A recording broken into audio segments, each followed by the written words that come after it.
But again, marriage is under attack in our courts and in our legislatures. What the Marriage Protection Amendment will do is prevent courts and legislatures from doing the very types of things they're actively trying to do right now in Minnesota, and they have done other places, including Iowa to our south, Canada to our north, New York to our east, and in many other places. Courts and legislatures have been attempting to redefine marriage, and what this Marriage Protection Amendment will do is prevent that from happening. Now, is the Marriage Protection Amendment the cure, the ultimate cure-all to all of our societal ills and our misunderstanding, cultural misunderstanding about the importance of marriage as a public good? No. All the Marriage Protection Amendment does is to buy us time to go back and rebuild the culture.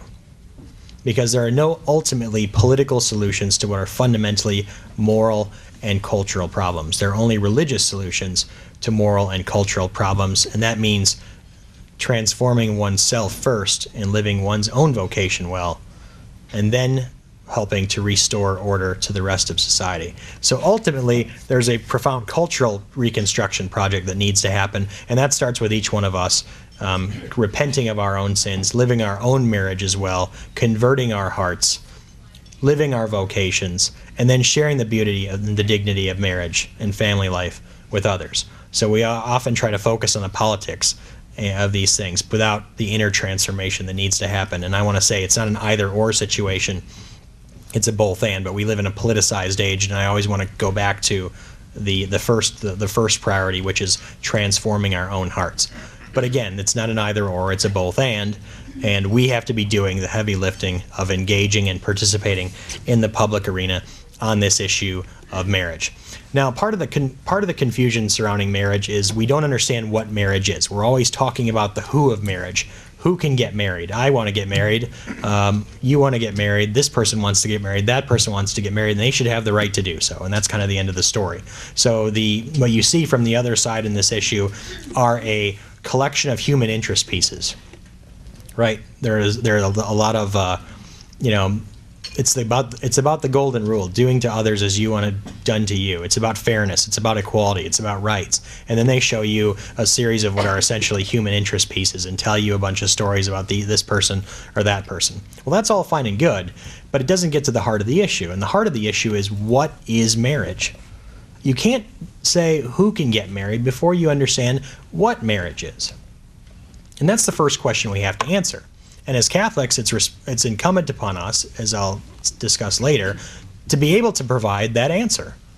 What is marriage? Again, marriage has a public and a private component. Love and commitment are necessary for marriage, but they're not sufficient for marriage, and they're not the reason that the government gets involved in marriage. So why does the government get involved in marriage? What is marriage? Well, marriage is the fruitful sexual union of one man and one woman that produces children. There's a basic biological truth here that we often forget about marriage, is that it's really rooted in sex. People have sex, sex makes babies, and babies need their biological parents. Whenever a baby is born, you can bet the mother is nearby, right? The mother is probably somewhere close when a baby is born. But we're not always sure that the father's going to be close by, right? So what marriage does is domesticate, well, it does many things, but on some basic level, it domesticates fathers and men and attaches them to their biological children in an institution that has social norms and a stigma of permanence attached to it. This is what children need. If marriage was just about the contract between two consenting adults who, when their happiness and their commitment and their love for each other fades or ends, they just break it up, well, that would be profoundly troubling for children, right? And this is what marriage has largely become because of the contraception culture, because of the divorce culture. We've lost this intimate connection between marriage and children. And so we're already losing, in many ways, the cultural battle. That doesn't mean we shouldn't, try to reverse that, and that's what this is all about. But on some level, we've lost the sense that sex and marriage and children are all intimately connected. And that's the very reason the government gets involved in this issue, is because it cares about its future. It wants to promote more people. It wants to continue itself. Society wants to continue. And it wants to make sure that those children are reared in a home with both parents. Because I'll tell you what, the experience of many cultures, many civilizations, many religions, many societies across history have all concluded that attaching children to their biological parents is a good thing.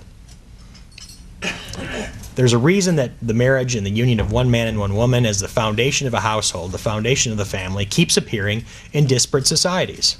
Because it's good. Because it works. Because it's good for children.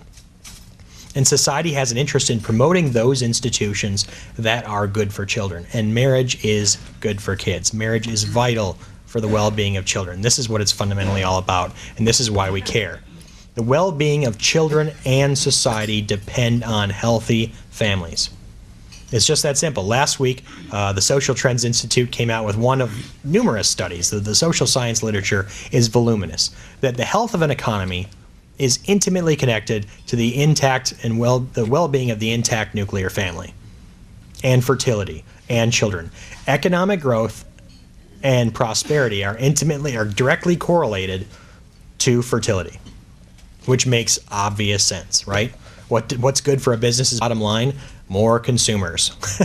Pretty basic. So we hear often these silly arguments that, protecting marriage is bad for the economy. I mean, that's just, it borders on the insane.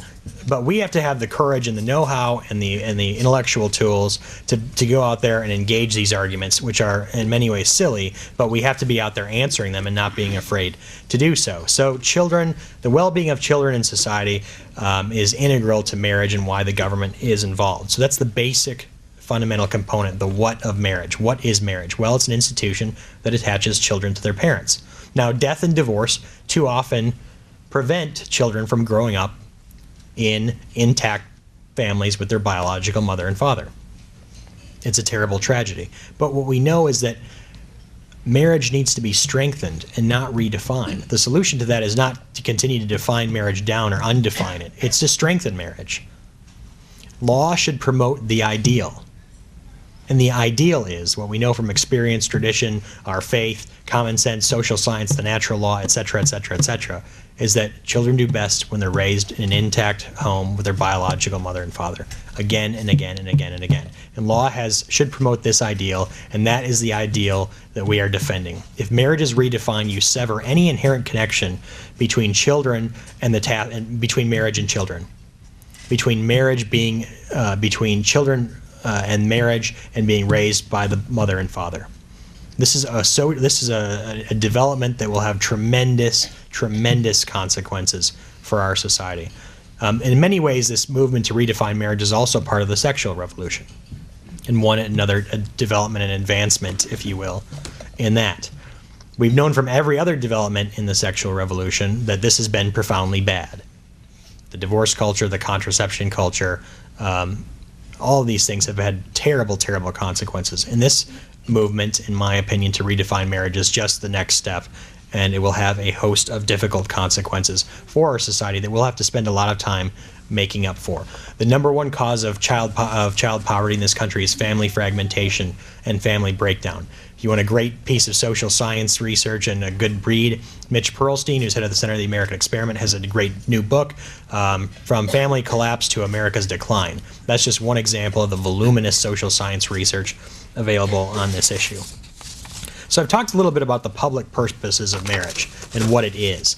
But we can't lose sight of the broader spiritual and ideological issues that are present in this conflict over marriage. And I think what's fundamentally is the root of this conflict in many ways are two competing visions of human freedom and human flourishing. Is freedom and happiness about my ability to construct my own identity in the world and my reality in the world I live in? Or is it about conforming myself and my freedom to a truth that exists outside of my own subjective experience?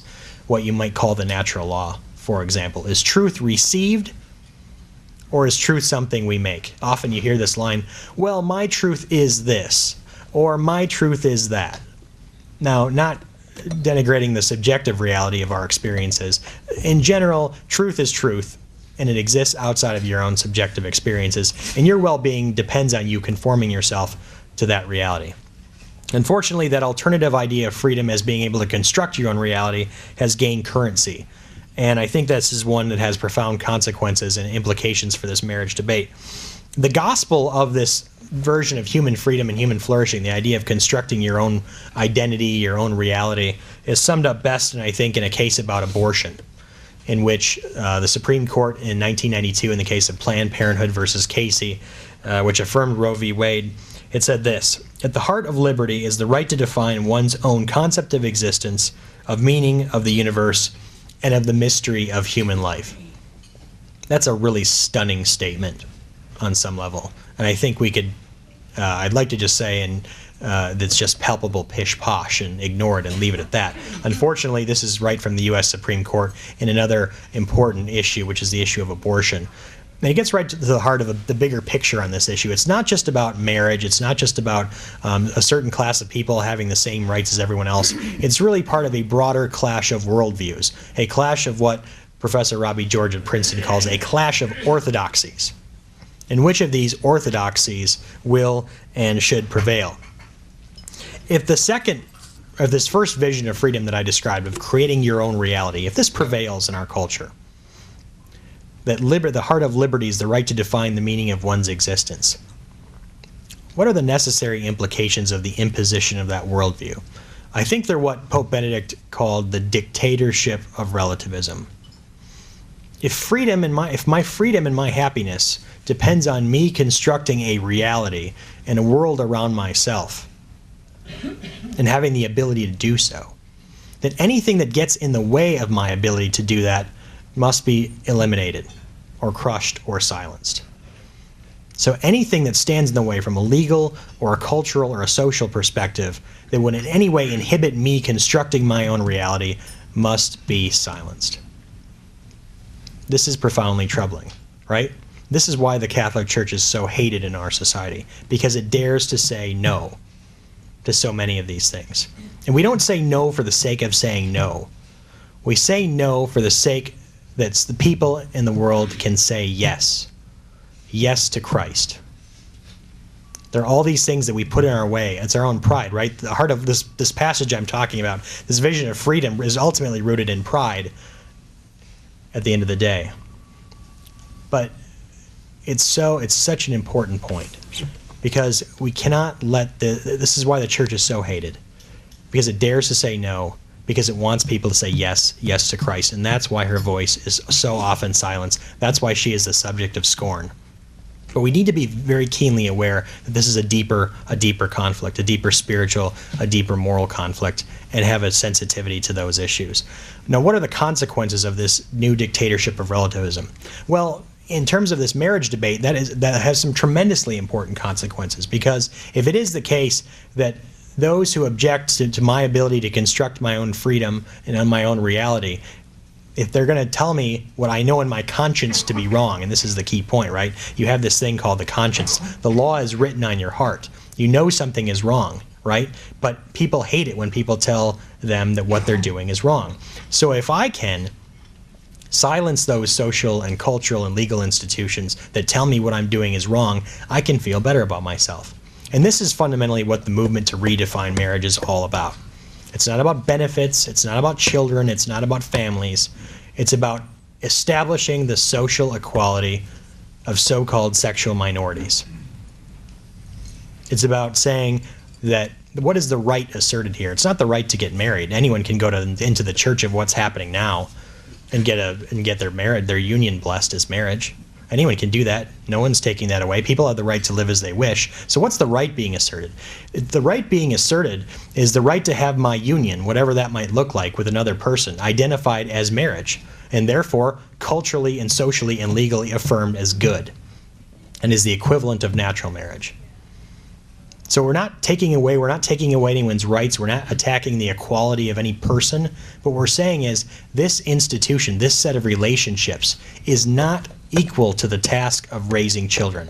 It should not be given the society stamp of approval as equal in value in the task of raising children. And that's the real point here.